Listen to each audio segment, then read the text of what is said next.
Hello, everyone, and welcome to Talk Nerdy. Today is Monday, September 30th, 2019.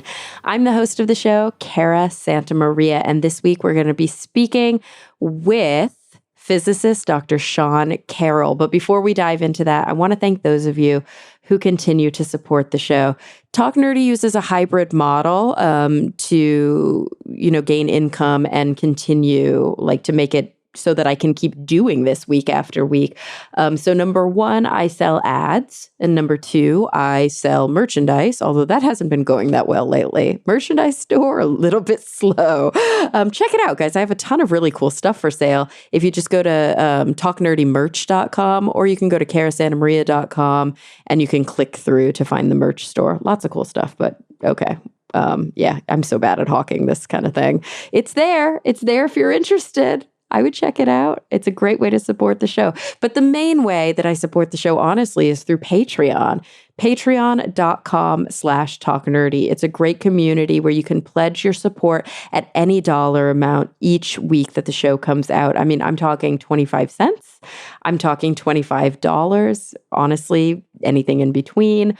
This week's top supporters include Pedro M. Rosario Barbosa, Dudas Infinitas, Phil T-Bear, The Zombie Drummer, David J.E. Smith, Brian Holden, and Jeffrey Sewell. Thank you guys so much for your support. All right, so let's talk a little bit about the show this week. This was a really exciting one. I got to do this in person. I got to record with an old friend. He was actually one of my first guests on the podcast, I think within the first 5 guests years ago. Dr. Sean Carroll is a theoretical physicist at Caltech, the California Institute of Technology. He's also the host of the Mindscape podcast. You have to check it out. It's so good. And he's the author of 4 different trade books, so books for public consumption of science. He's been awarded a ton of different prizes for his work. His newest book is called Something Deeply Hidden: Quantum Worlds and the Emergence of Spacetime. And we dive deep. So without any further ado, here he is, Dr. Sean Carroll. Well, Sean, thank you so much for joining me today. Thank you for having me, Cara. This is fun. We're doing this in my new studio. Mm-hmm. And it's, I always like doing it in person more. Yeah, it's better. It's better. Right. But now, you're a podcaster now. I know. I'm on the other side of the microphone, as it were, even though the microphones look the same from either side. I do some at my place. I do some, mobile, I go carry around my stuff, and then I do some remotely, and they're all different, and definitely face-to-face is the best. So your show is not just a physics show, is it? It's called Mindscape, and the whole idea is to not be just a physics show, to be about all sorts of ideas. So, there are things we don't do. There's not a lot of celebrity breakups that we cover, anything like that. Not a lot of childhood trauma. But I look for guests who have ideas. So, recently we've had a couple on climate change. There's been politics shows. There's been movie and TV shows. Seth MacFarlane was a guest. Wynton Marsalis, the jazz trumpeter, was a guest. But also, there's a lot of biologists and philosophers and stuff like that. I love that. So what kind of prompted you? We're going to get to your new book soon, and obviously we're going to spend a lot of time talking about physics. But what prompted you to kind of open up that sphere and start talking about, neuroscience, biology, or kind of global issues? Yeah, it was kind of 2 things. One is just that's who I am, I love doing physics. It's what I do. If I were forced to only do one thing for my entire life, it would be physics. But I'm not. I can do other things as well. And in academia, as a professor, you're only supposed to do that one thing. So one of the good things to me about the podcast is I can do all sorts of different things. The other thing is I wrote this book called The Big Picture, my last book. And it was about many different things. There's philosophy in there, and biology, and neuroscience, and computers. And I went around talking to people doing research for the book. And I sort of really enjoyed that. And the license I had to do that went away when the book was done. I couldn't just email a Nobel Prize winning biologist and say, let me in to talk to you for an hour. But now I have a podcast, so I kind of can. Welcome to the world of science reporting. Yes. It's so much fun, isn't it? It is fun. And one of the things is that it's just my standards, right? I don't need to keep anybody else happy. So no one tells me who to invite. And I love getting suggestions from the world about who to invite. I've gotten some good guests for people I never would have heard of before. It is very annoying when you get told, don't invite people like this, or, don't talk about this. Just stick everyone to has whatever. an opinion. Right. Oh, yeah, they do. And they can share that. We've invented technologies to make the sharing of the opinions very easy.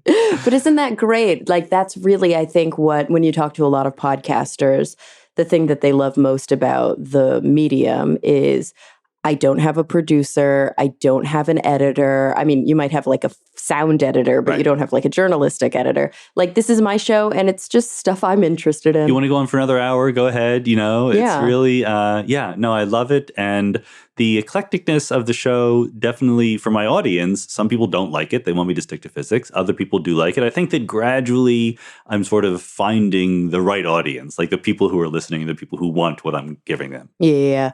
For your books, though, you generally do stick to physics for the most part. And of course, that is your career. I remember when I had you on the show, you were like one of my first 5 guests. Yeah, I was there. I think you were right at the beginning. It's hard to remember. Yeah. And I interviewed both you and your wife, Jen Ouellette, in the same sitting. Yep. And then I aired them pretty close together. And I remember that you made a distinction that because I think I called you a science communicator. I said something about like your public communication of science, which you do, and you do very well. But you made a distinction. You were like, Jen is a writer. She's a writer by trade. Yeah. I am a physicist who has written books about physics. And do you still kind of feel that way? I mean, I think that yes and no. My job, even with the podcast and even with the books, I'm never thinking of myself in terms of outreach, really, or even in terms of pedagogy, really. Like, most of my books are not, here's some cool science, let me explain it to you.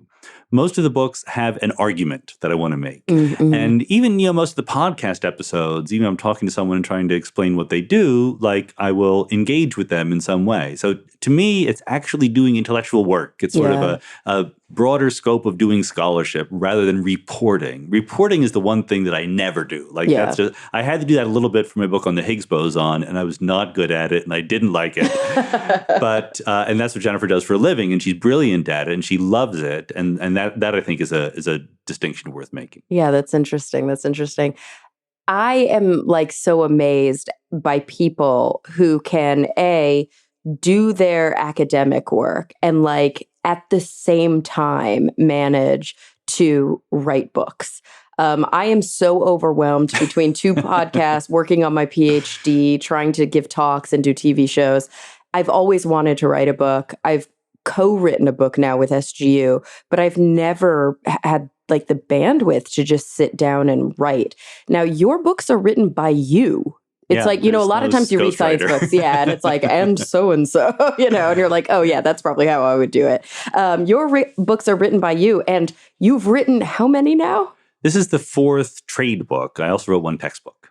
Did you do that before you started writing textbook trade? Was first. Yeah. That's right. And so I'm always fascinated before we get into the content to really talk about kind of the process, the motivation. Yeah. Is writing something that you enjoy? I hate writing. I love it. Oh, okay. I love it. So you even the in it when you're doing the brass tacks. In fact, I love writing books. Interesting. Okay. Give me 100,000 words in front of me, and I could not be happier because finally I get to say what I want to say.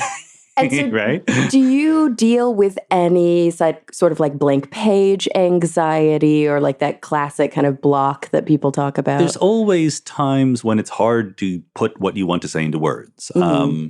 Certainly parts of this book, I would stare at blank computer screens for a long time, but it wasn't because I didn't have anything to say. It's because how do you get into it? What are the many different angles you're going to take? How do you make it interesting? How do you make it not too technical and whatever? What are the things you want to say? And then you got to write it and then throw it away, right? I just put on my blog a little bit that I wanted to put this in the book, but in retrospect, oh my God, that would not have fit. Yeah. But the idea that I know a lot of professional writers who, if they want to write 1,000 or 2,000 word story, they're blissfully happy. But the idea of writing a book is just not their thing. But, I am tortured by these 1,000-word little excerpts that I have to write and things like that. I'm I can't get it right. I don't have the room, right? And a book just gives you that freedom. I love it. Yeah. No, that's a hard thing. I've never been a professional writer, so I don't like think in terms of word count. I'm always thinking in terms of like APA style number of pages because that's my assignment. Right. And I struggle with that as well. I actually just got a paper back from a class that I'm taking, and the professor was like very kind and flattering. She was like, best description that I've read so far about the concept and the topic. But because the page number was so limited, you put so much effort into explaining X, you didn't really spend enough time on Y. And I'm like, yeah, because you didn't give me enough room. Well, if you ever write things for magazines, there's always this thing where you've written the number of words they want, and the editor comes back, okay, add these 3 things, delete nothing, but you get no extra words. Yeah. and that's why, books are like podcasts. They can be as long as they need to be. That's true. Speaking of your podcast one more time, what is your general, do you keep any hard and fast rules? How long are your episodes usually? I think that every episode has been at least an hour. Mm-hmm. I'm not sure that any episode has been over 2 hours, except for maybe my solo episodes where I tend to ramble a little bit. But, because I think that at least an hour is good value for the customer. Much more than that, I'm trying to talk to people who are kind of like good at what they do and they're busy and their time is valuable, right? So it's not like, well, why do you go on for another 3 hours? Like, well, these people have stuff to do. They're doing me a favor by being a guest on my show, right? I feel the exact same way. I mean, I've definitely had a handful of episodes that were shorter than an hour. Like I remember the first time I sat with Neil Shubin, he only had 45 minutes and I'm like, I'll take it. Yeah. But even then he's like, let's do this again. We'll meet back up. Right. And I was like, oh, great. So we were able to go longer after that. But there's been a few that were shorter. And yeah, I always feel a little bit like, oh, we could have spent more time. But I don't know how like the Joe Rogans of the world do the 3-hour podcast. I've done his show a few times and I'm like, 2-hour max. Can't stay longer than that. My brain stops working. Yeah, well, I mean, this is part of his particular skill is that he can just be put in any situation with any person and talk for hours. Yeah. Right? And ramble on. I was just on his show and it was only an hour and a half. And I felt like, oh, it's only an hour and a half. And then I'm like, oh, no, actually, that's a long time. It is, especially when you're sitting in a like marijuana-filled room. And we were talking about nothing but quantum mechanics the entire time. Oh, that's intense. We did not ramble. So it was pretty intense. Yeah. But it's always been interesting to me that something as superficially esoteric as quantum mechanics is so fascinating to the general public. Like when you actually look at the work of, for example, a science journalist who is tasked with digging deep into topics that are going to be A, interesting, but B, informative for the public. The joke is like, if you write a story about dinosaur sex in outer space and weight loss. At the Big Bang. Yeah, exactly. It's going to be a bestseller, right? Yeah. Everybody's going to read it because there are these things that we know that people love to read about. And then there are other things that are harder sells, like mathematics. Sometimes computer science can be a harder sell. Quantum mechanics is one of those fascinating things to me where like, I have to admit that one of my frustrations on SGU is that I am not as dialed into the cosmology piece as some of the other guys. And so sometimes like Bob, for example, will go on and on and on about like some neutron star or and he'll get really deep into like the mechanics of how it works. And I'm like, oh my God, I'm so bored. I don't care. And it's hard for me because I want to be really excited about all science. Quantum mechanics is one of those really interesting things that's like, it's so dense, it's so complicated, and it requires you to like really do a massive perspective shift to think. Yet there are people out there who are like, I don't even have a basic science background, but I'm fascinated by this stuff and I want to know more. Have you thought about why that might be the case? Or like, have you pondered that before? Yeah, I mean, by the way, I don't think there's any moral requirement that you be fascinated by all science equally. Like, it's okay Thank you. to have favorites and not favorites. I certainly do, right? Like, that's totally okay. But yeah, quantum mechanics is special in a number of ways. I mean, for the book, right in chapter 1, I decided to illustrate this by going to Amazon.com and typing in the word quantum into the search bar in the books category. And I found, 100 different books with quantum in the title. And I gave some of my favorites there, quantum yoga, quantum therapy, quantum healing, quantum touch. I was going to say, how many of them are actually physics books? Well, the ones I talked about were not. There are actual physics books also. And I think, here's part of the dirty laundry that I get into in my book is that Part of it is that quantum mechanics is, I think when you say that it's sort of different perspective, you have to change your shift your view a little bit. That's absolutely true. That's absolutely crucial. But the other thing is that physicists don't understand it. And I make a big deal out of this, and some physicists email me and say, like, I understand quantum mechanics. What are you talking about? But as a field, we don't agree on what's going on. So if we don't agree, like a simple question, like, are atoms mostly empty space?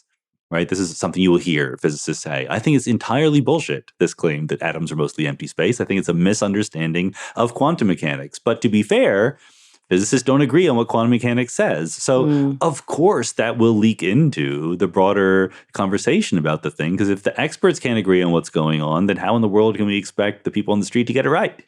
Yeah, there's this kind of analogy that I'm forming in my mind, and it may not be a perfect one, but when you look at the political spectrum, you can go so right that you end up left, or vice versa. Yeah. And I think that is something that's really interesting about what you just mentioned about quantum mechanics, is that in terms of scholarship, it almost takes this circular route to become philosophy once again, where you've got these core arguments that are fundamental to the nature of the cosmos that we can't even agree on the foundational stuff. Like the same is true in philosophy, and a lot of stuff, a lot of scholarship builds upon that. So you find yourself being in these different camps. Right? Like maybe I'm a continental philosopher, or I'm an existentialist, or I'm a whatever. The same way that maybe you're a string theorist, or you're a, whatever. And you have to you have to find a theory that sort of works for you in an effort to go deeper and do the work, right? Well, there's this academic siloing, which is extremely strong, right? Where you're a physicist or you're a philosopher. Both physicists and philosophers are very interested in quantum mechanics. And there are many people who are famous philosophy professors right now who have no degrees in philosophy. Their degrees are in physics. But they realized that given their interests, they were never going to get a job in a physics department. So let's rebrand ourselves as philosophers. And still, what they're doing is really physics, right? They're discussing the fundamental way that quantum mechanics describes the world, okay? I mean, they're not doing experiments. They're theoretical physicists, but they're clarifying the conceptual foundations of quantum mechanics. And that's done in philosophy departments, but it's the same project that physicists trying to understand quantum mechanics are going through. That's fascinating. And to be fair, they all have PhDs. And I think we forget about the fact that the original doctorate is a doctor of philosophy, right? But this siloing is very strong. Like I try to get philosophers invited to give colloquia at the physics department at Caltech, and I'm told, no, we don't really do that, right? It might be changing a little bit. I don't know. But certainly there was this, one of the things I talk about again in the book, the quantum mechanics was set up more or less in its current form around 1926 or 27. And at the time, people like Einstein and Bohr were arguing fervently over what it means, right? Like the whole problem with quantum mechanics is that there seem to be different ways systems behave when you're looking at them and when you're not looking at them, right? This is not true in any other area of physics, and the uncertainty principle and things like that. And Einstein was like, this is not okay. We need to do better than this. There can't be special rules for what happens when you look at something. And people like Bohr were like, no, everything's fine. Don't worry. And Bohr and his friends totally won that battle, at least in the PR game. And part of the message of my book, just like Adam Becker, who was a previous guest of yours in the podcast, that was a failure on the part of physicists, just leave that problem behind. And so literally for decades, physicists were using quantum mechanics to do particle physics, astrophysics, condensed matter physics, et cetera, without trying to understand it. And some philosophers kept up the task, but they really weren't, they didn't make a lot of progress. Some physicists tried to keep up the task and they were usually ridiculed. But I do think it's changing now. I think, and my book, part of the message is that it should be changing even faster, that physicists need to step up and really think about this. Oh, that's so fascinating. It's, again, I'm developing a shit analogy in my head right now because this is what I do. I'm always trying to connect things to other things, and sometimes they don't actually connect.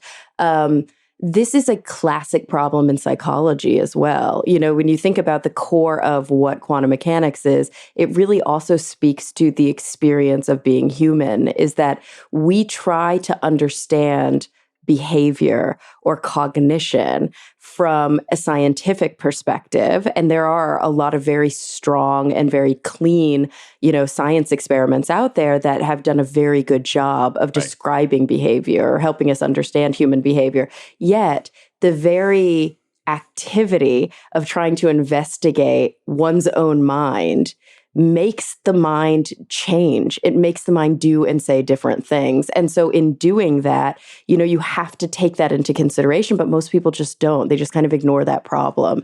And that's why there are, types of psychologists who argue that, for example, like cognitive behavioral psychologists, that everything should be evidence-based and everything needs to use a double-blind, placebo-controlled medical model study. And then you've got like existentialists like myself who are kind of like, in trying to quantify, we're actually taking away the essence of what it means to be human, and we're taking things down to these fundamental, building blocks. And now the gestalt is completely missing from the conversation. I think there's a lot to this analogy, actually. I think that the way that I would put it is that physicists in quantum mechanics have been working under a paradigm that is analogous to behaviorist, like strong B.F. Skinner kind of psychology, where you don't ask what's happening in people's heads. You just ask what they do. And that's exactly what we do in quantum mechanics.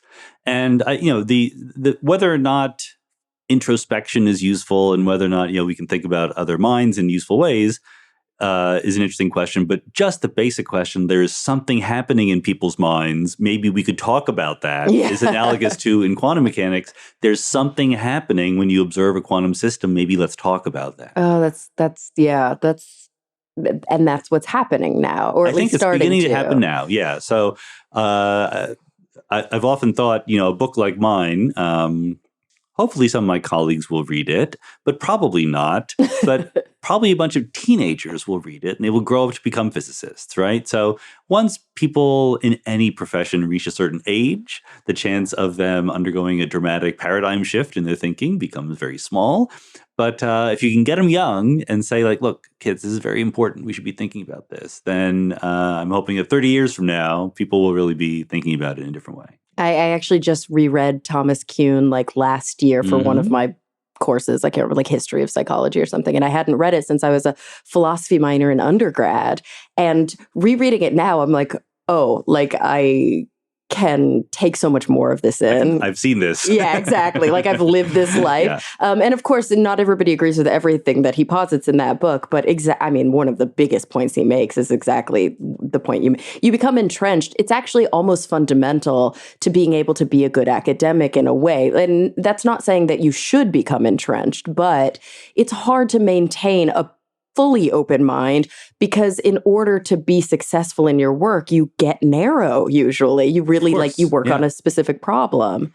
It's very, I think you're exactly right in that there's something good and something bad about it. And I think that it goes too far with most people because, what makes you successful as an academic? You need to get a job, which means you need to do something when you're young and something very successful. And then, if you think that of 10 projects that you do, there's a, 1 out of the 10 will be successful. Maybe that happens before you come up for tenure. Maybe it doesn't, right? Or maybe, when you're a student. So there's some randomness in who gets the jobs and so forth. But then when they've had their success, that's what they want to do. Like there's far too many professors who just keep writing their PhD thesis over and over again for their whole lives. And it's that sounds horrible. Yeah, no, that's there, ringing changes on that little thing.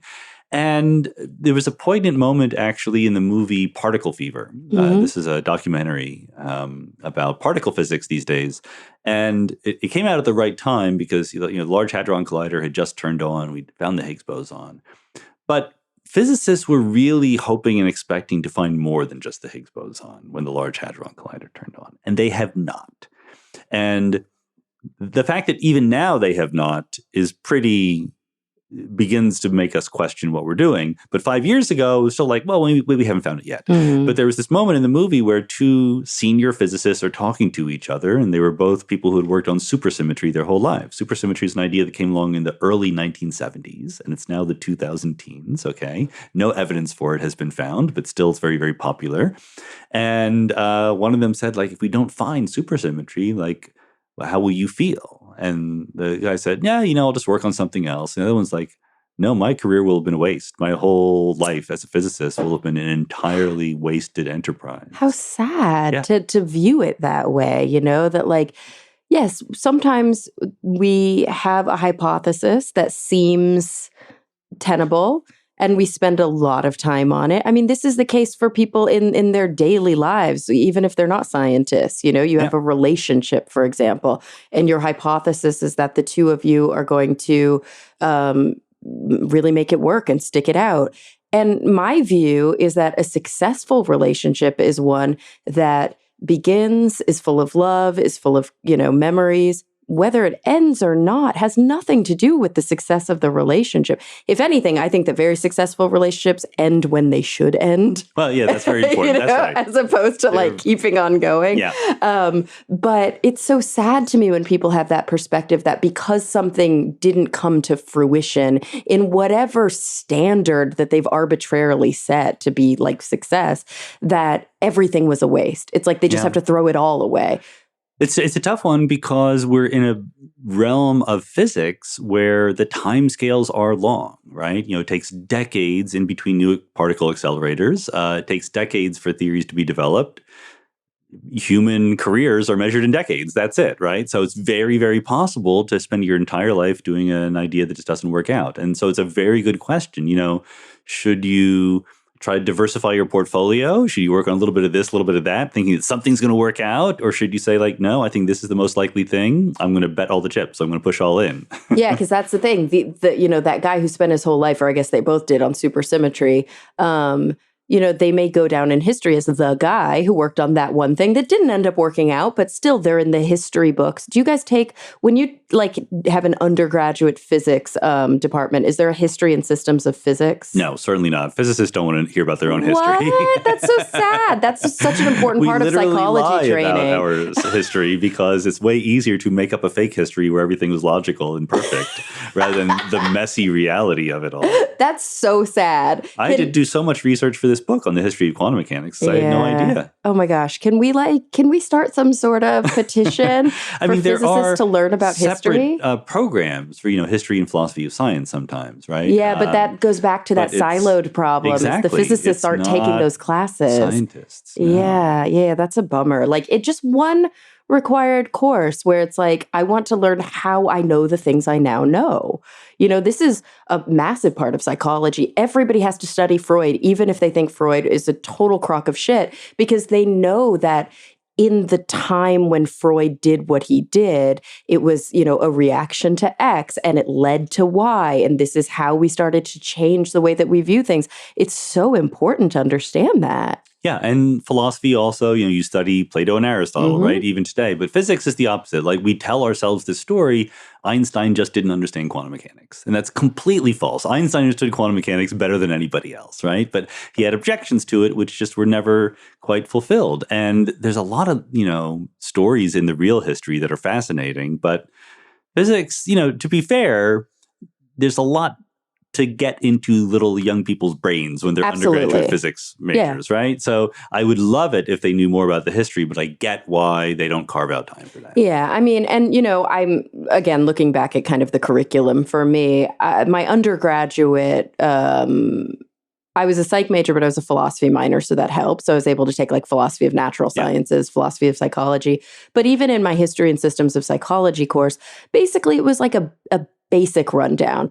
These are the behaviorists, these are the analysts, these are the whatever. And like therapy was a tiny portion because that's only clinical. Like there's so much other stuff. And then in graduate school, my history and systems class was much more drilled down into applied history and systems. And I could definitely see there being just one fundamental, these are the basics. This was Newtonian or pre-Newtonian, and then we've got Newtonian, and now we're moving into, relativity, moving into quantum, like just a basic. Because also, one of the things that I've talked to a lot of physicists about is that they feel like kids don't get excited about physics early enough because they're stuck on like the basic kind of mechanics early in their training. I get that. Yeah. And if you took a class that like surveyed all the cool stuff early, you might go, okay, I know I have to get through this stuff. Right. Some people are like, I love Newtonian physics and I want to focus my career on it. But other people are like, And then they lose interest and they might even leave the program, which is a bummer, right? So kind of giving a little taste of the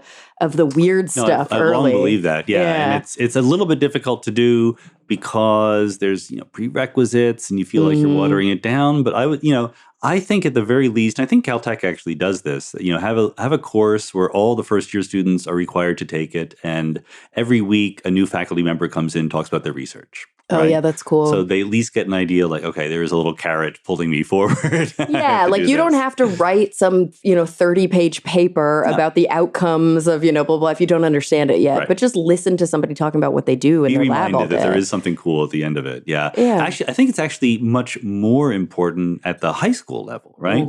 At the college level, if someone is an undergraduate physics major, then okay, teach them Newtonian mechanics, work your way up through E&M and quantum mechanics, et cetera. But if you're a high school student who's taking physics, most of those people are not going to become professional physicists. Yeah. Like what you teach high school students in physics, or even what you teach non-physics majors in college, doesn't need to be a watered down version of what you teach the physics majors. There, skip right to relativity and quantum mechanics and the Big Bang. Like, let them have the good stuff. Why not? It's just as true, just as real, more contemporary, and there's no reason to hide it. I agree. I think that contextualize it, for the non-majors, for example. Like I used to teach a non-majors anatomy and physiology class to like nursing and kinesiology students, and we would contextualize it in terms of injury and in terms of, functional mechanics instead of just like building block stuff. And they liked that because it was like news you could use.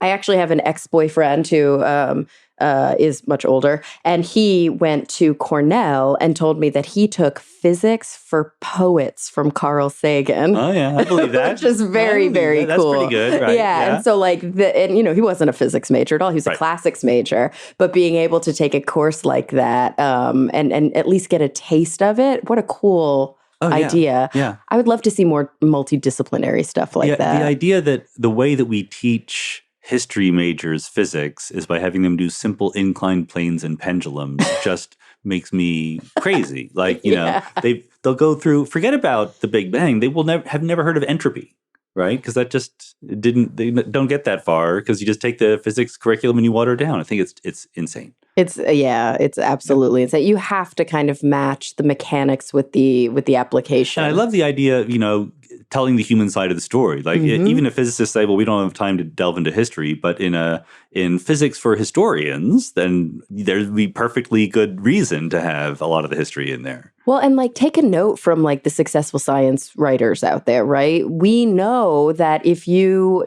don't tell a story, if there are no characters, people are going to tune out. And so what a smart way to just smatter that in, literally just to keep interest in the Jennifer curriculum. Always tells me this, yeah. Yes, I would very, like I said, I like writing 100,000 word books. I would never have the name of a person in there if I could get away with it. But apparently, in fact, in this book, chapter 8, right in the middle of the book, there is, I wrote it in the form of a Platonic dialogue between two characters. Like there's the daughter, who is a philosopher who has been studying the foundations of quantum mechanics, and her father, who is a grumpy old physicist who's like, why are you doing this? Why are we bothering all these philosophical questions? And it was a way for me to put the objections to the many worlds interpretation, which is what I'm pushing in the book, into the mouth of someone who is a respectable person who knows their stuff. So, I love that. Okay, so hold on to the many worlds interpretation because we're going to come back to that. I want to take a really quick break to thank the sponsor of this week's episode. We'll be right back with Sean Carroll. All right, let's get back to the show. All right, we are talking to Sean Carroll, author of Something Deeply Hidden, Quantum Worlds and the Emergence of Spacetime. Sean, you said that this is your fourth trade book? That's right. And all 4 books that you've written so far have been physics books. Well, the big picture was some physics, but it was a lot of other things also. So, it was a lot of philosophy, more philosophy than anything else, but also there was a little bit of chemistry, a lot of biology, a lot of neuroscience, stuff like that. So going back to the first, popular science book that you wrote. That was From Eternity to Here. Yeah. About time. The Arrow of Time, right? Yes. So what, I'd love to kind of talk about the progression and then we'll dive into the newest book. What inspired you? Why time? Why was that the first thing you wanted to write about? Was it something you were working on at the time or, why time? Yeah, that's a great question. It was what I was working on at the time. It was not what I wanted to write about. So I had been, so this is, the early 2000s, okay? So I had been an expert on the fact that the universe is accelerating, the dark energy, the cosmological constant, things like that. That's what I'd written papers on that got cited, and I got my job doing that and stuff like that. And there had been, circa 2005, there had been a lot of discussion of that stuff in the popular media, but there hadn't been a really good book. So I thought it'd be the perfect thing for me to write a really good book about. I pitched it to a bunch of agents and no one was interested at all. And finally, I got an agent, but they said, look, what are you doing right now? And I said, well, what I'm actually doing is The Arrow of Time. And she said, that's what you got to write a book about. Forget about, don't write the book you think you're supposed to write. Write the book that you're really passionate about. So I did, and I loved that book, and I just, I wrote it as if I would never write another book. So everything that I wanted to put in there was in there. I joke about 100,000 words, but this is like a 180,000 word book, and the font is very small. I noticed recently looking back at it. But I think there's a lot of stuff in there that's just wonderful, but it's definitely, a book for someone who's already enthusiastic about the subject. And I wasn't planning to write, a lot of other books, like maybe once every 5 or 10 years I'd write a book, but a few years later, because that was 2010, so like a year or two later, news came out from CERN, from the Large Hadron Collider, that we were about to discover the Higgs boson, basically, roughly speaking. And my publisher From Eternity to Here called me up and said, look, someone has to write a book about this in a hurry. And in a hurry, oh God. In a hurry, yeah. So this is like literally the seminar that indicated, we're on the track for the Higgs boson was December 2011. And everyone thought, including me, that if they, given the timescales that it takes to collect the data, they would announce it November or December 2012. Okay. So so to write a book and have it appear on that timescale is insane. Yeah. Right? Yeah. It's almost especially impossible. All by yourself. Yeah, that's right. Yeah. So I said, yeah, okay, good luck finding someone to do that. And basically he made me an offer I couldn't refuse because he said, look, we need someone who can write and can write fast and who already knows the physics, because otherwise it will take them months just to learn the physics. Yeah. And so you're the person to do this. But the thing was, I wasn't working on the Higgs boson. I had never worked on the Higgs boson. It's not my thing. I do understand it. I know it well enough to write the book, but it's not what I do intellectually for a living. But again, offer you can't refuse. And so I handed the manuscript in July. So this is January that I was given the task. And they discovered the Higgs boson in July. They discovered on July 4th. That was when they announced it. So I was there at the announcement. So that got to be in the book. And it appeared, I think, in November or something like that. Like they rushed it to print because usually it's a year. For those of you out there who have not yet written a book, trade book, once you hand it in, is a year before it appears in print. So I worked crazy hard and they worked crazy hard.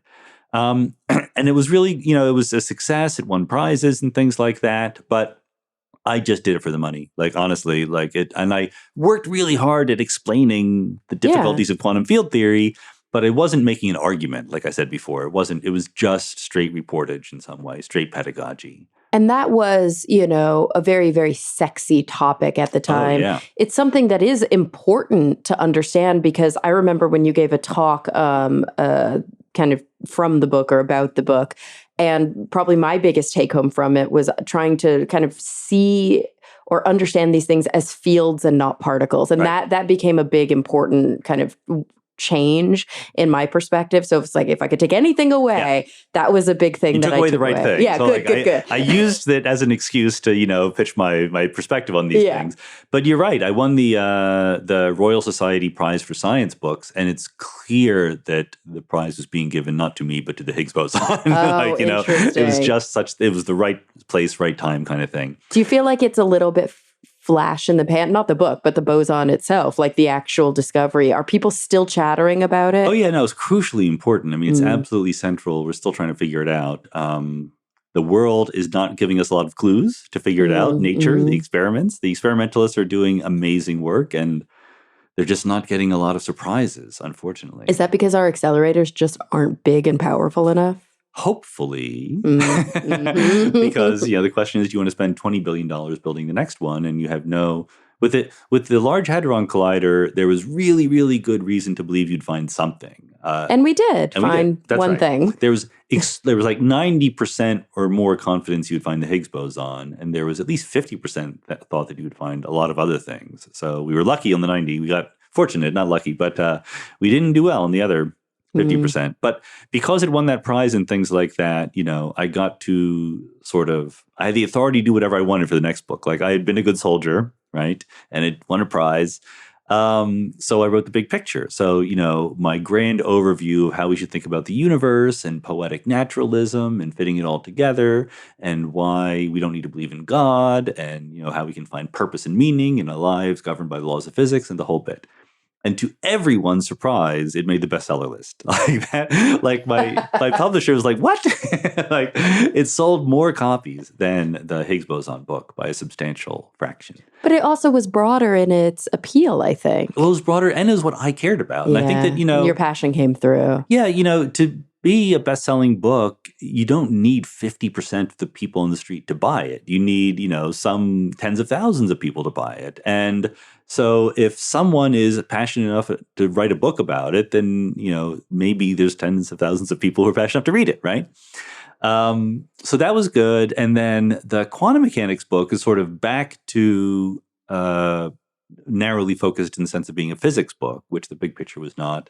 But again, it's not a simply pedagogical book like the Higgs boson book, because no one understands quantum mechanics and no one agrees about it. So it definitely takes a point of view that I try to defend, and I explain that there are other people who have different points of view, and it can be controversial, and it's much more, cutting edge future speculative science in some way than something like the Higgs boson was. So when we talk about quantum mechanics, and especially how you present your arguments in this book, I mean, the one thing I didn't want to do during this hour with you was what probably you have been asked to do for most of your interviews, which is like, explain quantum mechanics to me. I've been asked to do that, yes. Yeah. So I don't want to do that because I feel like, okay, A, read the freaking book. B, like, dig into it. I mean, this is an intellectual exercise, right? But maybe we can talk from maybe kind of more an overview perspective about some of the arguments that are in there. And maybe it is necessary at least to do the quick and dirty of like where this, how do we define quantum mechanics? That's right. I mean, I think that we've already mentioned briefly the essence of the problem, which is that quantum mechanics seems to have different rules for how things behave when you look at them and when you don't. And so is it really all about just when you look at them? Because I don't know why I was under the impression that it was like different behaviors, different mechanics when things are very, very small or very, very big. Not really. Oh, okay. No, not really. So that's really a misconception. Well, so this is because we don't understand quantum mechanics very well. This is what comes into it. So here I'm going to explain quantum mechanics. Sorry, to give me 30 seconds to explain quantum mechanics. Because it actually does illuminate why it's such a problem. Okay, right? guys, get your pencils. So you've all seen the picture of the atom with the electrons going around like a little solar system, yes. Right? And that picture is entirely wrong. Everyone agrees that's wrong, because if the electron were really doing that, it would be radiating light to beat the band. You take an electron, you shake it, it gives off light. That's how all the light around us comes to be. So the electron would spiral into the center of the nucleus in 10 to the minus 11 seconds. Okay, so that's all wrong. atoms would just implode. They would, all matter would be completely unstable. It would be bad. Yeah. So we're not going to go into all the details, but people had this idea, well, treat the electron as a wave, not as a particle. And it sort of spreads out in a cloud, the waviness of it around the nucleus of the atom. Great. Electrons are waves. Big discovery, 1924. And but there's another problem, which is that when you look at particles, when you look at, an electron going through a cloud chamber or a detector at the LHC, they leave a track like a particle would, right? Yeah. So late 1920s, people are saying, all right, there's a way of talking about electrons, that they're waves, and we have an equation for it, the Schrödinger equation. We can make predictions if it's the data. But when you look at them, they look like particles. And so they settled on the compromise called the Copenhagen interpretation, which is that there are two sets of rules. There's one set of rules for what electrons do when you're not looking at them. They're waves. They obey the Schrodinger equation. There's another set of rules. And if you take quantum mechanics at Caltech or anywhere else, they'll teach you this set of rules. Like when you observe something, its wave function collapses. There's a probability of observing it in different places.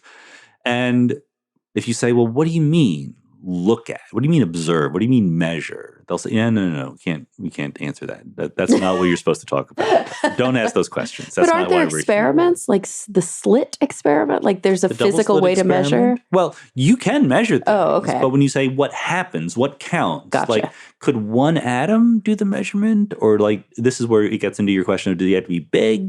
They have to be small? So there's literally something called the Heisenberg cut, which is the cut between if something is small enough and microscopic, you can treat it quantum mechanically. And if it's big and macroscopic, you treat it classically. Oh, okay. So it's only on the small side that it's quantum mechanical, right? And so Hugh Everett in the 1950s was a graduate student, and he said, come on, this is ridiculous. Like, you're made of atoms. Why in the world would you not be treated quantum mechanically just like the thing you're looking at is? And long story short, what he realizes when you look at that electron, it's not that its wave function does something different because you're looking at it. It's that you are a quantum system also, and you become entangled with the electron. And so rather than the electron is seen here or seen there, there's different copies of the world, and in each copy you saw the electron in a slightly different place. And this is unambiguously the prediction of quantum mechanics if you remove all those dumb rules about measurements and wave functions collapsing and things like that. So that's but people didn't like that. People still don't like it. That's the many worlds interpretation of quantum mechanics. Everett never called it that, but other people did, and it's a perfectly good name. Do they all exist simultaneously? Yep, they all exist simultaneously. So it's not a function of kind of like, when we think of a film is actually just a series of still frames. Right. And, depending on the film speed, it looks jittery or it looks really smooth. It's not really a function of these waves are just like when you look at them or you observe them, you're just catching a moment in time, and that's why it has particle-like features. Nope, and there's nothing special about observation. Okay. The wave functions don't change dramatically. They're always there, and it's very much as Everett, so Everett tussled with this is where the history becomes interesting. He tussled with his PhD advisor, because his PhD advisor was John Wheeler, who was a brilliant physicist, also advised, Richard Feynman and Kip Thorne and a bunch of other people. But Wheeler's mentor was Niels Bohr, who invented the Copenhagen interpretation and said, shut up, stop talking about these things. And Wheeler idolized Niels Bohr. And I had on my podcast, I had a conversation with David Albert, who was one of these philosophers of physics who got a PhD in physics and then moved over. And he said, yeah, I would love to go back in time and have dinner with Niels Bohr, because if you read his writings, it's impossible to understand what he's saying. Like, he's just not that clear. Is it just really dense? Like esoteric? It's dense and vague and fuzzy and hard to pin down. And but over and over again, as David put it in the podcast, people would, talk to Niels Bohr and come away spouting nonsense about the foundations of quantum mechanics, the most intelligent people in the world. And Wheeler said things like, I never knew what people meant when they talked about people like Jesus or Buddha or Socrates until I met Niels Bohr. So people idolize Niels Bohr, and it's completely unclear why from his writings. Okay, but he was obviously very charismatic in person. Exactly, he was. And so Wheeler is literally caught between Bohr and Everett. So Everett wrote in his PhD thesis, he says, these worlds branching, when you make a quantum measurement, is like an amoeba splitting, right? Like there is one amoeba and then it splits in two. You can't say which one is the amoeba it came from. They're both identical. They have the same memories, if amoebas have memories, etc. The only difference being that when the world branches in quantum mechanics, the two branches can't talk to each other anymore. They can't see each other. They're totally separate. But they're both slightly different copies of where you started. And Wheeler was like, no, you can't say that. We don't believe that. That's just a little bit going too far. And when Everett finally got his PhD thesis published, and you get to edit it one last time when it's in the proof stage, and he sneaked back in. It's kind of like splitting. You know, it's funny. I actually, when I was in 8th grade, did a science experiment when we won regionals at science fair, where we took planaria, flatworms, and we trained them on a maze, Very and then good. we cut them in half, and they Mhm. regenerated, and both halves knew the maze. But of course, we know that it's not just flatworms all the way down. This is where the analogy breaks down, because Right. there's RNA and DNA within these things that are themselves dividing and replicating. And so that's kind of one of the things that's always been really confusing to me, even just about fundamental physics, is that you can just keep going, can't you? You can just keep breaking it down Well, honestly, and breaking we it don't down. know. We don't know. To be perfectly fair, Okay. people ask, if you think that when I measure a quantum system, the world branches, well, how many branches are there? How many could there be in principle? We don't know. It's a large number, but we don't know if it's a big but finite number or whether it's an actually infinite number. And are these things that you believe are actually happening, or do you think Yeah. that they're potentialities? No, they're actually happening. They're actually real. You can download an app for your iPhone called Universe Splitter if you want to make sure there's a universe in which you do one thing and a universe in which you do something else. So this is this the, I mean, you said many worlds, but we've often heard the term multiverse. How do Right. those relate to one another? Well, multiverse is, look, the English language was invented long before quantum mechanics was, Yeah. right? So we're all borrowing words that don't really fit. The multiverse usually, when used by scientists, means the cosmological multiverse, which is just an idea that very far away, conditions are very different and it's almost like another universe. Okay. Oh, it's And not the idea that there is another universe kind of existing in the same place No. that has That's- different, So if you features. if you hear like Stephen Hawking or Alan Guth talk about the cosmological multiverse, they mean really like little bubbles of locations of space very, very far away. But I feel like when Brian Greene talks about the multiverse, he's talking about something kind of different. No, I could be I don't- wrong. When string theorists Yeah. talk about the multiverse, they really are talking about different places. Okay, all Yeah. right. Different pocket universes. So they're it's sometimes not the called. kind of eventual result of taking the many world theory and making No. it very big. So the cosmological multiverse and many worlds are totally separate ideas. Gotcha. Okay. And in some sense, the many worlds theory of quantum mechanics is way more dramatic, profound, because it's like you said, it's happening here in the room, right? Every time a nucleus in your body decays, which is 5,000 times a second, the universe branches, right? But it's also more likely to be true. Like, I think that I would put a much more than 90% chance that many worlds is correct, whereas for the cosmological multiverse, 50-50 is the best you could possibly say. So my non-physics brain, my neuroscience psychology brain, obviously is trying to wrap my head around this in a short amount of time. And the thing I just keep coming back to is like, isn't that just time? Like when you talk about the universe branch, isn't that just like the movie Run Lola Run, where they just showed that like if you make decision A, everything that follows is different than if you make decision B. Like that's just how time works. But it's not, because classically, if it weren't for quantum mechanics, you can always say, well, there were different possibilities, and this is the one that became real. In many worlds, in ever-readying quantum mechanics, they all really do become real. All the ones that are compatible with the laws of physics really actually happen. And you can say to yourself, well, that's the prediction of the equation. So that what we say is we have an equation, the Schrodinger equation, for quantum mechanics that plays the role in quantum theory that Newton's laws, F equals ma, plays in classical mechanics, right? In classical mechanics, you give me some particles with some positions and some velocities, and I can predict what's going to happen. In quantum mechanics, you give me a wave function, and the Schrodinger equation predicts what's going to happen. And the Schrodinger equation unambiguously says the universe branches into many different copies. Now, you can say, well, I don't like that. And the response is fine.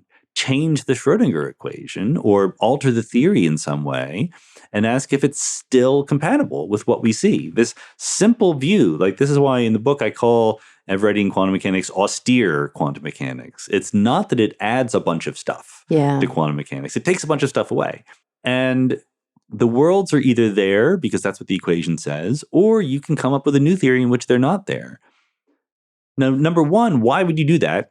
Like the theory we have fits perfectly well. It's just that you're upset by it.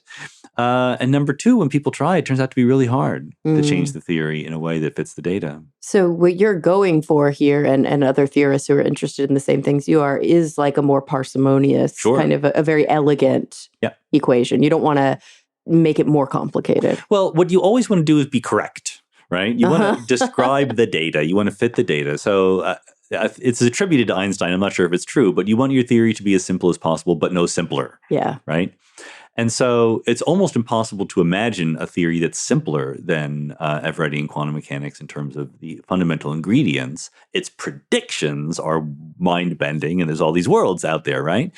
So all of the alternatives to Everett, and they do exist, and some of them are experimentally testable, and we're trying to do the experiments. They're more complicated. They're messier, and that usually makes things worse. If the data insist that we need to complicate things to explain what we see, then we will complicate things. But until then, I'm not really motivated. It's one of those interesting things where physicists often will say, like humble physicists often will say... I've never met any, but I'm going to believe what you say. Physicists with a measure of humility will often say things like, we don't agree, or we don't really know, or that's why this is theoretical, or we don't have experiments to ultimately test, some of these things that we're developing. We would need a collider that's the size of the universe, or we would need, there's all these things that you hear. And so one of the frustrating things, I think, for non-physicists, even academics who are non-physicists who actually care about these fundamental questions, is that ultimately it gets to a point where we say, but why? And the answer is because math. And then we say, but I don't speak math. And then it's like, well, what can you do? That's where we are. And so, it is really important, right? That like you said, that the equations sort of spell that out, because that's really fundamental to the theory. But sort of, do you feel like within your book or within these conversations that that's the place you finally get where it's like, and because math? I don't think it's ever because math. I think it's because the theory says so. Yeah. I mean, the point that I do try to drive home in the book is the worlds that come into existence are not put into the theory. They are a prediction of the theory. And it's true that you can't see them. You can't test that particular prediction, but there are other predictions you can test. It's a very testable theory, right? And if you don't like that prediction, then change the theory by all means. And you don't need a lot of math. We all have heard of Schrodinger's cat, right? There's a box, there's a cat. You do nasty things to the cat to put it in a quantum state where it's a superposition of alive and dead, okay? Or in the book, I do awake and asleep. There's no reason to kill the cat. Oh, that's so sweet. Yeah, it could be sleeping gas. It doesn't need to be cyanide. But the cat is in this macroscopic quantum superposition, and you open the box, and in the Copenhagen view, suddenly the cat changes. It's either awake or asleep. It's not both at once. But ultimately, it was awake or asleep the whole time, right? No, that's the whole point of Schrodinger's cat is that until you open the box, it was a superposition of both. It's not that you didn't know. It's not that for all intents and purposes, it was a superposition of both because you didn't know. Yeah, it had nothing to do with what you know. Right. But in Everett, when you open the box, two worlds are created. One world in which the cat was awake and you saw it awake, another in which it was asleep and you saw it asleep, okay? And here's the entire math you need to prove that. You need to say, well, I want it to be the case that if I open the box and the cat is 100% awake, I see the cat awake. And if I open the box and the cat is 100% asleep, I see the cat asleep. Then, if the cat is in a superposition of both, I will become a superposition of both. That's all the math. And there's no iteration in between. Okay, so here's the question. How do we determine which world, like what determines which world we are actively perceiving or we are existing within? There's one of us in every world. Yeah, but why is it that my perception is that the cat is awake, let's say? That's like saying, why is it now? Exactly. Why wouldn't it be? When would it be? Like, if it were tomorrow, that would be freaky. It being now makes perfect sense. Now is just a label we give to the moment of that we're experiencing. The universe you're in is just by construction the universe where you are. Like, there's nothing special about it. There's nothing that makes it true. There's no essence of you-ness that travels through the branching universes, right? But that requires then that, there are like almost an infinite number of me's that true. are perceiving all these different experiences at any given time. That's right. So look, to be fair to people who don't like many worlds, the metaphysical demands are pretty intense. Yeah. And I talk in the book about, how you need to update your notion of personal identity over time, right? Yeah. But it's exactly the same. The philosopher Derek Parfit did this thought experiment in the 70s. You step into a Star Trek transporter machine and it malfunctions and it makes two of you. Which one was really you? There's no such thing as which one was really you. They're identical copies. Like, what matters is not the atoms of which they're made. What matters is the relationship that they have psychologically. Do they share your memories? Do they share, your attitudes and things like that? And in the many worlds of quantum mechanics, there are many future copies of your single present self. Yeah, because we None really of them is really you. Yeah, we really do understand, at least to some level, that our own psychology is an iteration of like an amassing of experiences. Right. And so like we know that you could wipe out somebody's memory, for example. Let's say that they are both retrograde and anterograde amnestics. They, in essence, don't really have a personhood anymore. Like that's really the fundamental philosophical question. Like, is that person still themselves if they can't remember anything about themselves? And even perfectly healthy people, you're not the person you were a day ago. No, not exactly. But there is some persistence. Yeah, exactly. There's That's some experience, whether it be a facade or not. And so Many Worlds says the thing that is persisting between one copy of you now and many copies of you in the future. Gotcha. And so that it's just a temporal iteration and it's not really consistent. We're constructing it to be consistent because of that. Yeah, we think that we've been one person the whole time. Yeah. We have these relatives who we'll never meet, and so that's why we need to update our metaphysics, our sense of self, our personhood, etc. But I think that's very doable. I think that's not a bug; that's a feature. It's just full employment for philosophers of physics, right? So it kind of, I can start to wrap my head around the bendiness of the time component of this, but the space component starts to really mess with me. That's fair. Where is this happening? Yeah. So there is a perfectly good answer to that, which is not satisfying, which is it's not located anywhere. What? It's like saying, where is the number 5? Like, there are things we can talk about that don't have locations in space. The universe is where space is, not space being where the universes are, right? So every universe is a copy of space. It's not located anywhere in space. So they're all parallel and simultaneous. I see. So the universe itself is the canvas, and there are multiple canvases. Once you're on that canvas, you can start to locate things. Right. But the canvas itself is just ever present, That's I right. guess. It's just there. It exists. Yeah, I don't like that at all. There's more stuff in heaven and earth than is dreamt of in your philosophy. It feels so religious to me. Is that a weird thing? Like, it feels like a new religion. Yeah, it does. That's true. That's true. And any experiment could falsify it. Like, as soon as you do an experiment that shows that wave functions don't obey the Schrodinger equation, then it's false. Yeah. It's just one of those things that it's funny that for something that's so elegant from a physics perspective feels so inelegant from a psychological perspective. Well, but that's in retrospect what we should expect, right? Like, who in the world would have thought that if once we dug into at least what we tentatively think might be the most fundamental nature of reality, it'd be, oh yeah, that's perfectly sensible to me. That's just like my everyday life, Like, no, it should be kind of trippy and weird, right? Yeah. And we only experience a tiny, tiny fraction of all of reality. So what should we expect? Yeah, and I mean, again, we know this from A, the psychological literature, and B, just from the anecdotal evidence of living, right? Yeah. Our own personal anecdotal evidence of living is that our brains fuck with us in so many ways. Our memories are not tape recorders. Our decision making is not logical. Our emotions are not rational.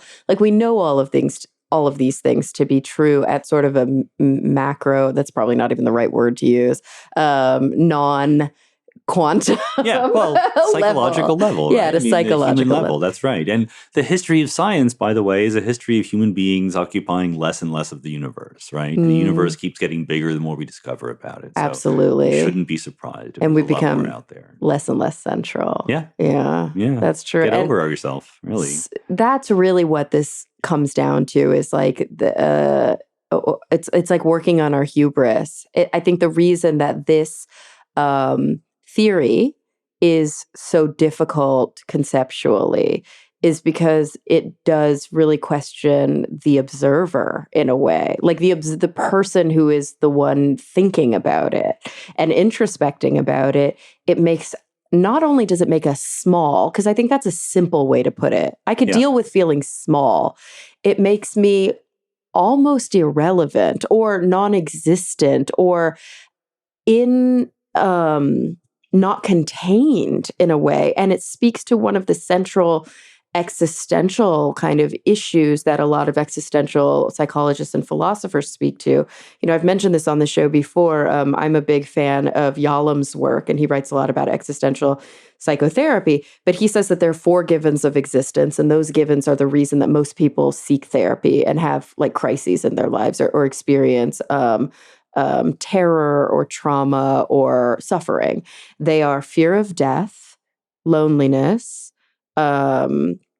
freedom versus responsibility and struggles with those, and meaninglessness. And when you talk about meaninglessness, one of the core concepts he talks about is an experience of depersonalization, which you can have sometimes through psychedelics. You can have sometimes lying on your back looking at the cosmos. You know, almost everybody has had at some point in their lives an experience, whether it's a hypnagogic hallucination, some sort of depersonalization experience that is existentially terrifying, the loss of self. And I think that this many worlds theory really does tap into an existentially terrifying depersonalization that is almost too much for some people to handle. Yeah, no, I think that's completely true, and it's there's a bundle of things that are correlated with each other. Actually, Lee Smolin made a very good point. He said people who like many worlds are the same people who are likely to think that computers will someday become conscious.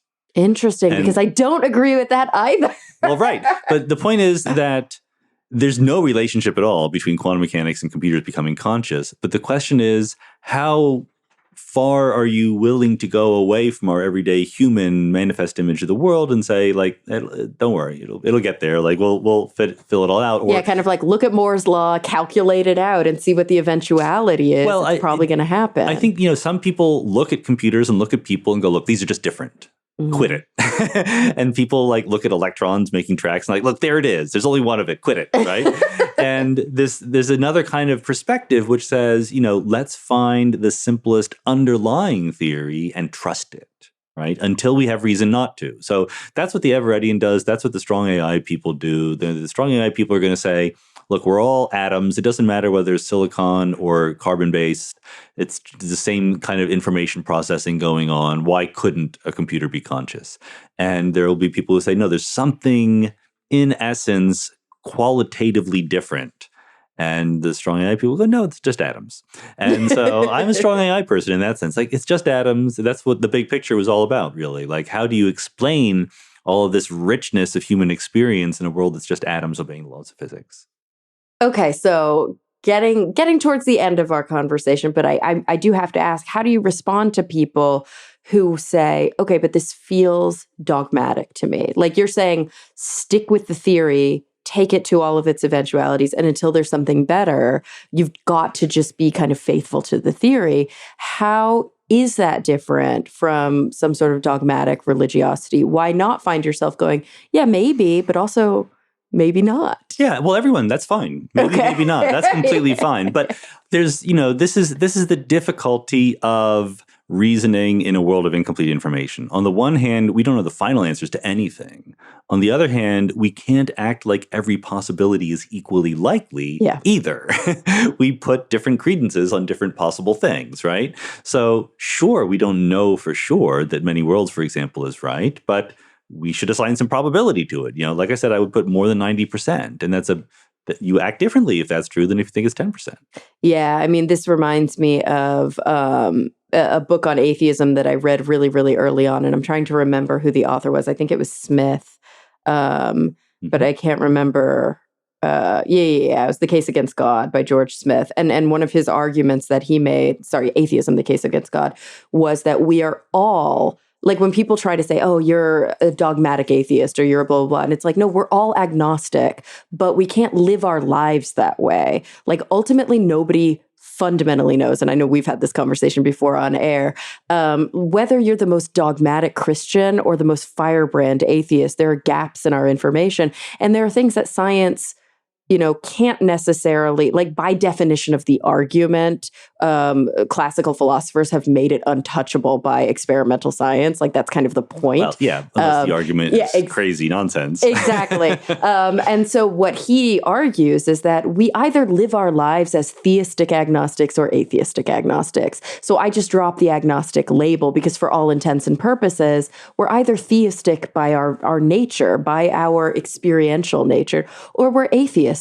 Like fundamentally, we live as if there is a higher power, or we live as if there is not. And that's kind of the take that I have always ascribed to. And I can almost see that being applied to this view. It's like, yeah, we don't ultimately know, but it seems like the best explanation. And so I'm going to utilize that explanation in my daily living. And I'm going to have that kind of perspective shift because it is going to help everything else in my experiential kind of lens fall into place.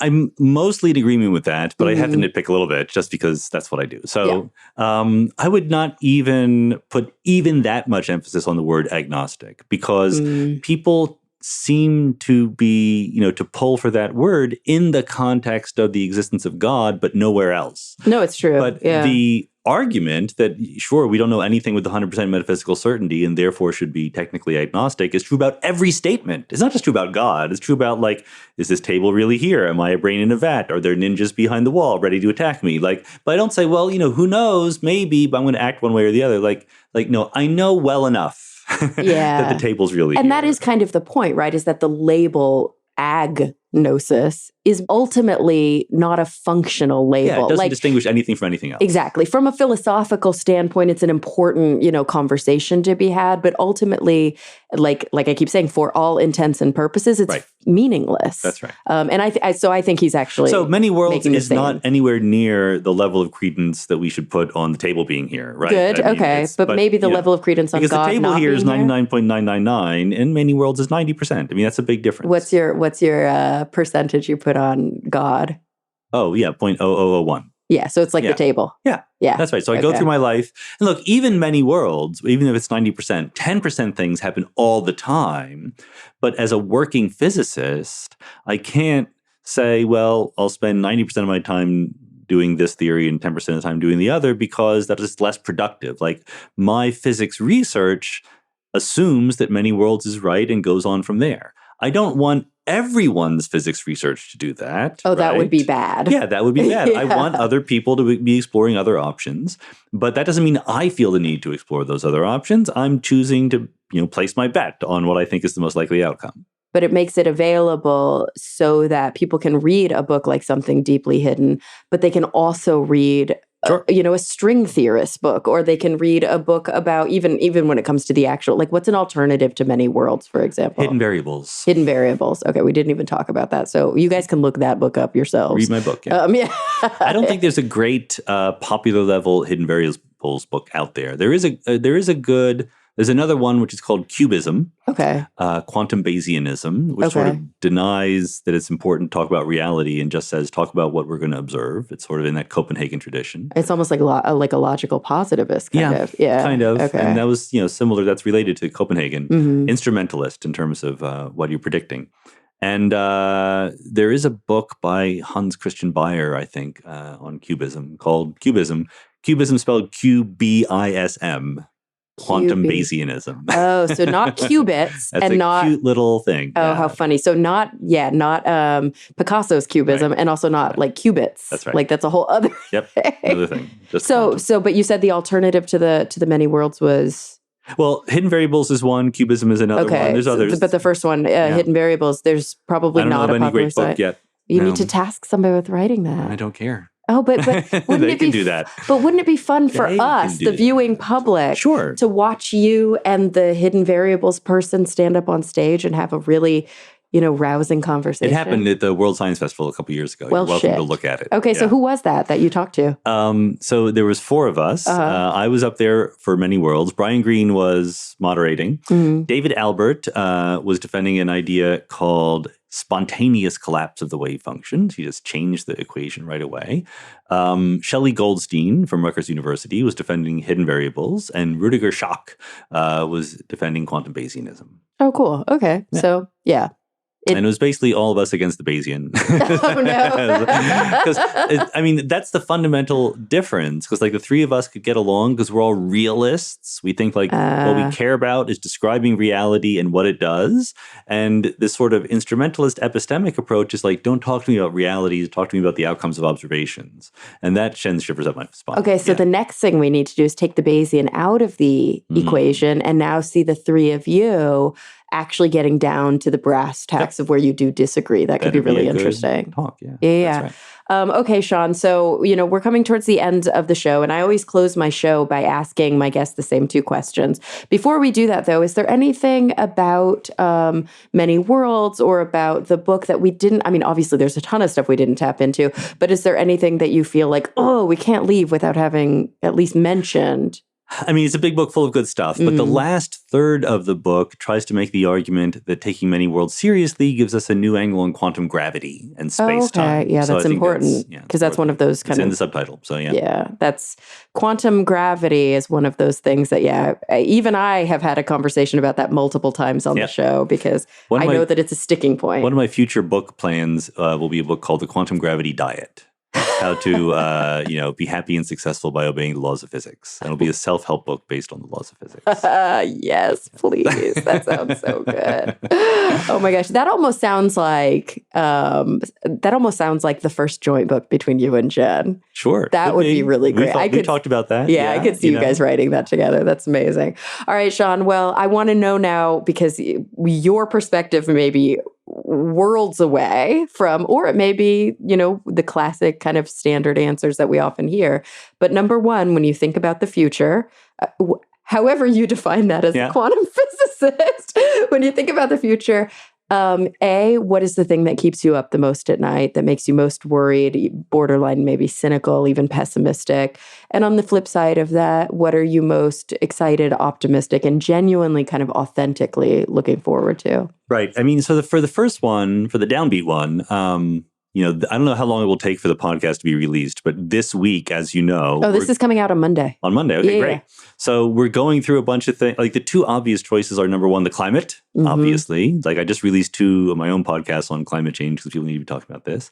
And number 2, and more subtly, but maybe even arguably more importantly, democracy. Yeah. I think the idea of... And so I'm having more and more people talk about democracy on the podcast because...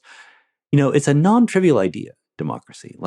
Who said that the people should get to choose what goes on? It's perfectly sensible to be Plato and say, look, we should get experts to do this. We get not the crazy people on the street.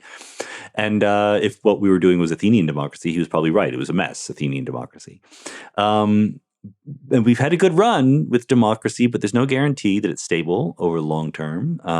We also don't have a classic democracy in the sense that we're trying to describe it. We have a very weird representative democracy in this country. But all the good democracies are that way. That's a whole other thing. But but the very idea that the legitimacy, however you choose how to make decisions, that's the decision. That's the question of are you a republic? Do you do sortition? There's a whole bunch of different things, but the legitimacy of the decisions comes from the will of the people. Yeah. That's the idea behind democracy. And there's how the will is expressed is, of course, a whole bunch of different things. And whether it's expressed. Yeah, if the will is expressed. Exactly. That's right. But so I think that, from the right and the left, there are attacks on not just democracy, but liberal democracy. The idea that people have rights and different kinds of people should all count in the polis, et cetera. And I'm kind of boring on this in the sense that I like the system we have that says that we should be a liberal democracy. I'm not attacking liberal democracy, even though people on both sides are. And I think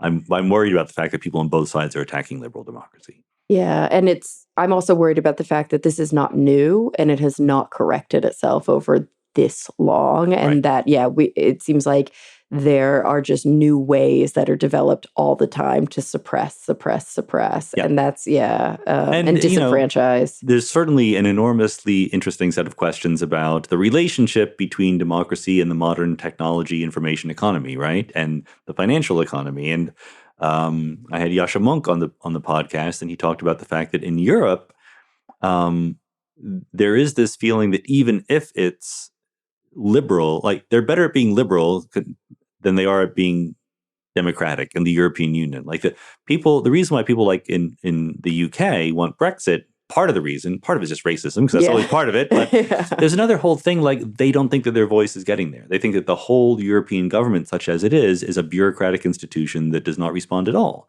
to what the people say. And I think even this, in the US with Trump, et cetera, part of the justification on the part of some people is I'm not being listened to. Let's shake things up, Yeah. in maybe the dumbest ways. Shaking things up usually breaks things, but the idea that my voice is no longer heard is very important and probably is intertwined with the fact of technology and the media and so forth in interesting ways that are beyond my pay grade. Yeah. Okay. All right. So with you on that. Yeah. What about what are you excited about? What are you looking forward to? Well, I can fly to Copenhagen and give a talk about quantum mechanics on a Saturday night and get 1,400 people to show up. Yeah. And I can write a book and tens of thousands of people buy it about the many worlds interpretation. I can put a podcast up about the emergence of spacetime and get 100,000 downloads. And it's not me that I'm talking about here. It's the fact that people actually do kind of like ideas and thinking.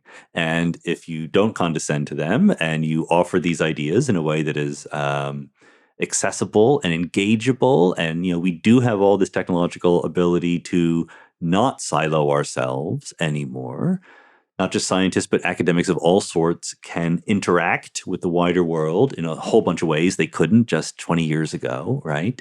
And if we do it right, people respond. People are not dumb. Like some people are dumber than others, but people like thinking about things. You always, as a professional scientist, you have some of your most interesting conversations on airplanes and in Lyft and so forth, whereas just people who you wouldn't meet, like, oh, you do that? Like, well, tell me about that, right?